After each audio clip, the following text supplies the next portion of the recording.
ছেলেদের কাঁদানো এত সহজ না। একটা ছেলে রাস্তাঘাটে মার খেয়ে পড়ে থাকলেও সে কাঁদে না। তাকে তার বাবা মা ইচ্ছে মতো বকা দিলেও সে কাঁদে না, বরং শান্তি পায়। তাকে ক্লাস টিচার বেদ দিলেও সে কাঁদে না।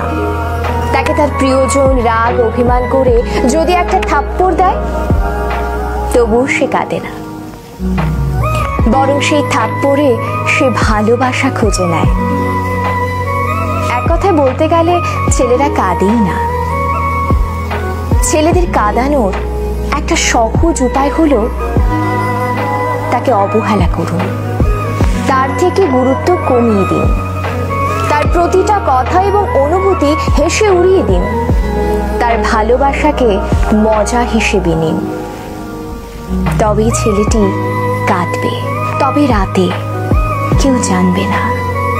আপনি এইটুকু করে এক রাতে তাকে যতটুকু কাঁদাতে পারবেন, বাকি সারা জীবনেও তাকে ততটুকু কাঁদাতে পারবেন না।